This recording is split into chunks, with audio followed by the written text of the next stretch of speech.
not saying, okay, you're an S, you're an E, you're an L, you're an F. Remember, you're all small triangles, majority of you. So that means you can't be labeling people. That's not cool anyhow. You know, don't be judging people, well, you're that, so I need to do that. But it's just an awareness of where you fall. And so let's start here with just looking at everything. What are some of the differences that you find in these three areas? Just by visually looking at them.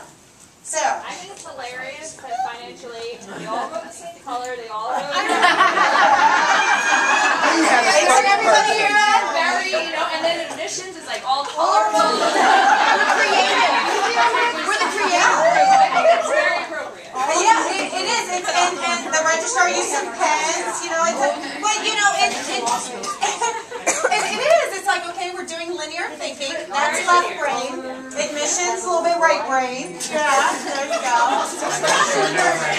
Oh, no, you said that yourself. All right, any other observations before I get to describing? Yeah, fewer E's. Fewer E's. There's a blank. There's one little name in there. Oh, there's one. Janine. Oh, Janine. Patient eye. There you go. There you go. So there's one there. There's two. Lauren and Barb over here in E. And we have two over here in E, Barb and Bob. Okay, so let me tell you what this is. Now, if you're falling within the S quadrant, you are social. You just love people. You just love being in the spotlight.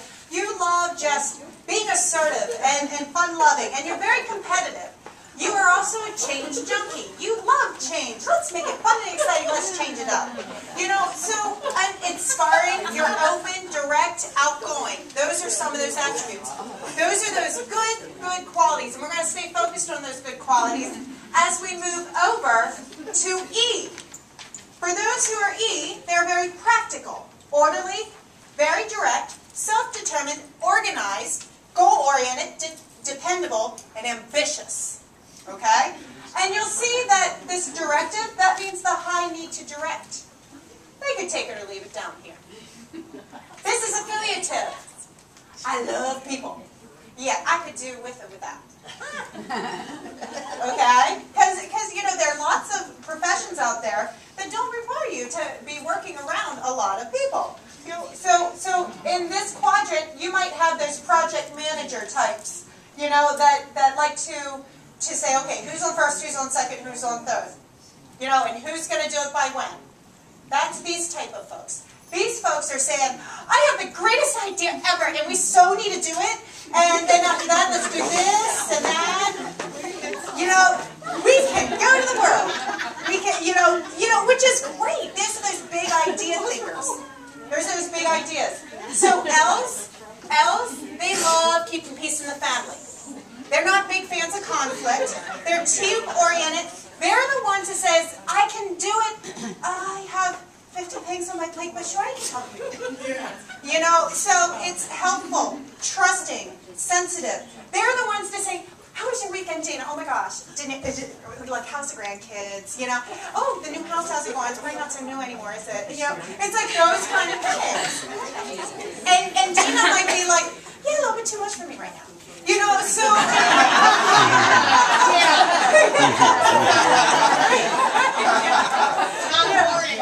not the morning. But those L's, they really want to get to know about your family, and all about your brother twice removed. So if you come into the F quadrant are the ones that are exacting. They're thorough. They're factual. They're reserved. They're calm. They have very high standards, and they're not really, they don't like a lot of change. They want to know why, when, how, and who thought this crazy idea through. Because they're saying, really? Have you, and sometimes they get a bad rep because they're really trying to keep you from falling on your face. So again, it's all how you reframe all of these personalities, because these personalities are all great in their goodness. Let's go to not so happy place. We don't have limitations. Guess what? All these people, they think they're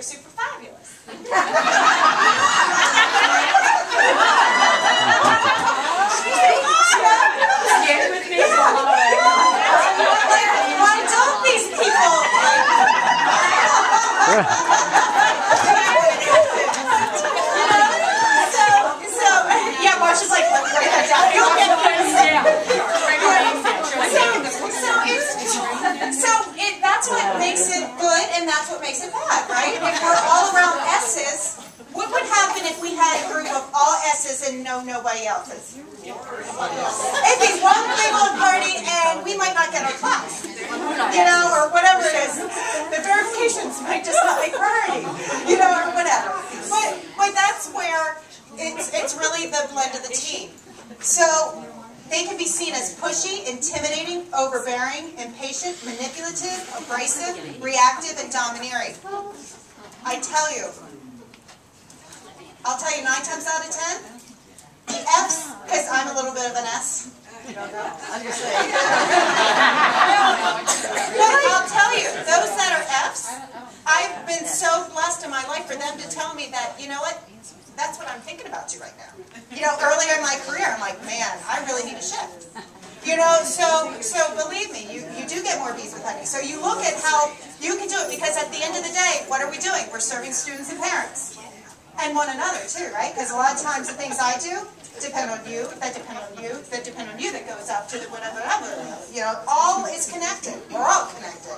So those S's can be seen that way. The E's, stubborn, rigid, unapproachable, distant, insensitive. Because you know what? They just want the job done. I don't need the details. And that's another mistake for those S's, because we have lots of S's. Stop using so many words. That's one I had to work on. And I know I'm not modeling it right now. But the E's that is what comes with those. The L's. We go down to the L's. Those are the team. Yes. See, Bob is playing well into his dominant personality. But the L's, they're too others oriented. They want to please others. They don't want to let them down. They want to help them. But they can be indecisive. Oh, if I say that, oh, what would so-and-so do? So they overthink sometimes things. They're hesitant and they're a little bit more subjective. If it's gray, it's a little bit of a challenge. They like to see that, okay, black and white, okay, that's good, I'll go. So there you go. So in the F's, down here, the ones that are not typically big fans of S's, not typically, but they are sometimes slow to get things done. So often, when I dealt with F's, I'm like, oh my gosh, he didn't give me an F. Who's an F? Who's an F? We have lots of F's. Okay, so let's just take Gail, for example. You know what? If I were an S, I went to you with an idea, and you didn't say yes or no, I'm like, oh my gosh, she's not going to say yes to me. She just said no. She didn't say anything. But all of a sudden, I think as an S that I need to get an answer right away. She's just thinking. She's just processing it. She's thinking through things. So and perfectionistic, so she wants it done, or they want it done exactly how it is. And slow to get things done, I don't necessarily like that per se, but sometimes it's just they're just thinking. They're thinking because they want to make sure that everyone else thought through it. So what's fabulous about seeing this is how can you use this as a team? How can you use this as a team? Kind of where you fall. How can you use this as a team? Tell me. Well, when one person is hyperactive, one person who is not could calm the other person. So you got to kind of interact there. You have way too many hyperactive people. Yeah. So our strengths is in our differences of our communication styles. What else? What else could it be? How about when you're working on projects? So often we say, okay, who kind of has a little bit of time? That's usually the first thing people think of. It's like, well, maybe we should be stepping back and saying, who might actually be, best suited for whatever project it is? So thinking about it that way. What else? How else can you use this? How about triggers? How many of you have things inside that kind of trigger you? For example, If you don't give me an answer right away, that might have been a trigger in the past. I'm like, why can't they just make a decision? You know, but I need to step back and be like, you know what? He or she's really thinking about the right solution for this. I need to give him or her time to think that through. You know, so it's stopping where we are and looking outside ourselves and understanding where they're coming from and asking questions. Asking questions. If you're small triangles, you have lots of small triangles here. You also have lots of, and I'll give you all this stuff so you can see it and process it again. But with that comes, you know what? You don't necessarily know where they are in that communication style. Now you've been given a whole kind of capacity. Are you feeling S, E, L, F? Oh, you know, your S? Okay. I have probably an F kind of thing. You know, so I'll come back. When are you going to be in that? You know, but it is. But that's a sign, though, that you're respecting them. Like, you're really respecting that individual. Because at the end of the day, they want to be in the right frame of mind, and you want them to be in the right frame of mind for whatever it is that you're trying to get done. That's the bottom line.